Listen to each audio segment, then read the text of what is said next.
श्री स्वामी समर्थ.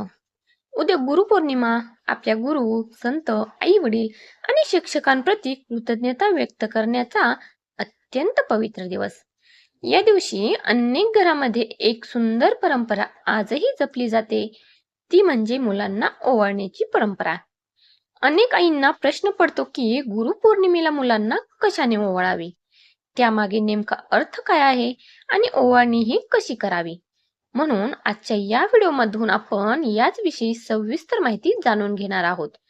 या परंपरेमागील भावना काय आहेत, ओवाळण्यासाठी कोणत्या दोन वस्तू वापरल्या जातात आणि ओवाळणी कशी करावी, हे अगदी सोप्या भाषेतून जाणून घेणार आहोत. त्यामुळे हा व्हिडिओ शेवटपर्यंत नक्की पहा, स्किप करू नका. गुरुपौर्णिमेला मुलांना ओवाळण्याची परंपरा काय आहे? आपल्या हिंदू संस्कृतीमध्ये सणामागे एक सुंदर भावना दडलेली असते. गुरुपौर्णिमेच्या दिवशी मुलांना ओवाळण्यामागेही अशीच भावना आहे. याचा अर्थ असा नाही की फक्त ओवाळल्याने मुलांच्या आयुष्यातील सर्व अडचणी दूर होतील, पण अनेक कुटुंबामध्ये श्रद्धेने अशी परंपरा पाळली जाते की या दिवशी मुलांसाठी मनोकामना पूर्ण व्हाव्यात, त्यांना चांगले संस्कार मिळावेत, शिक्षणात प्रगती व्हावी आणि त्यांच्यावर गुरूंची कृपाही कायम राहावी. ओवाळणी म्हणजे आईची प्रार्थना, आईचे प्रेम आणि आपल्या मुलांच्या उज्ज्वल भविष्यासाठी केलेली मनापासूनची शुभेच्छा. ओवाळणीसाठी कोणत्या दोन वस्तू वापरतात? आता प्रश्न येतो की मुलांना नेमके कशाने ओवाळावे.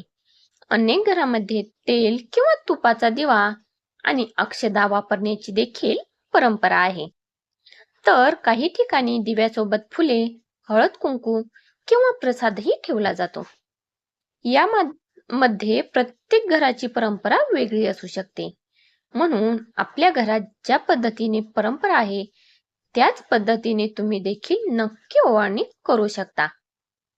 मुलांना ओवाळण्याची योग्य पद्धत: तर सकाळी स्नान करून देवपूजा पूर्ण करा आणि त्यानंतर मुलांना स्वच्छ कपडे घालून देवासमोर बसवा. दिवा प्रज्वलित करा. शांत मनाने मुलांना ओवाळा.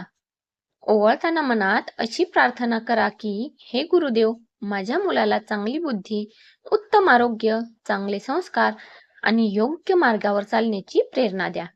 आणि त्यानंतर मुलांच्या डोक्यावर प्रेमाने हात ठेवून त्यांना आशीर्वाद नक्की द्या. ओवाळणीनंतर काय करावे?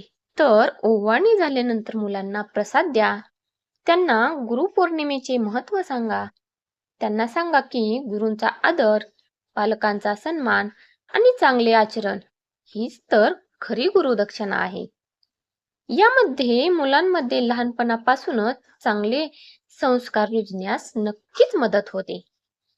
मुलांचे भविष्य केवळ एखाद्या विधीवर अवलंबून नसते, तर त्यांना दिलेले संस्कार, प्रेम, योग्य शिक्षण, चांगले मार्गदर्शन यांनाही तितकेच महत्त्व आहे.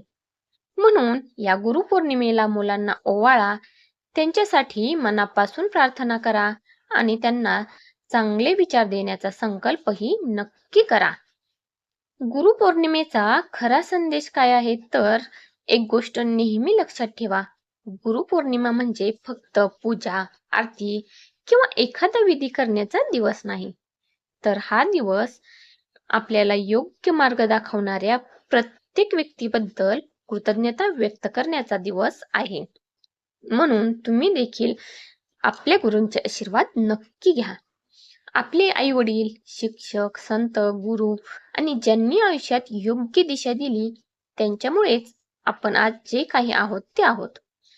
त्यामुळे या दिवशी त्यांना मनापासून नमस्कार करा, त्यांचे आशीर्वाद घ्या आणि शक्य असल्यास त्यांचे आभारही नक्की व्यक्त करा. आजच्या धावपळीच्या जीवनात आपण अनेकदा गुरूंनी दिलेले शिकवण विसरतो, पण गुरुपौर्णिमा आपल्याला पुन्हा एकदा आठवण करून देते की ज्ञान, नम्रता, सेवा आणि चांगले संस्कार हीच जीवनातील खरी संपत्ती आहे. जर तुमची मुले असतील तर त्यांनाही या दिवसाचे महत्त्व समजावून सांगा. गुरूंचा आदर करणे, आई वडिलांचा सन्मान करणे, खोटं न बोलणे, दुसऱ्याला मदत करणे आणि चांगले आचरण ठेवणे हेच तर गुरुपौर्णिमेचे खरे पालन आहे. त्यामुळे तुम्ही देखील नक्की करा. असे म्हटले जाते की ज्या घरात गुरूंचा सन्मान, पालकांचा आदर आणि चांगले संस्कार असतात, त्या घरात समाधान, प्रेम आणि सकारात्मक वातावरण हे टिकून राहते. म्हणून या गुरुपौर्णिमेपासून आपण सर्वांनी एक छोटासा संकल्प करूया. दररोज काही क्षण नामस्मरण करू, त्याचबरोबर मोठ्यांचा आदर करू आणि आपल्या मुलांनाही चांगले संस्कार देऊ. व्हिडिओ आवडला असेल तर लाईक करा, शेअर करा, कमेंट करा आणि आपल्या चॅनलला नक्की सबस्क्राईब करा.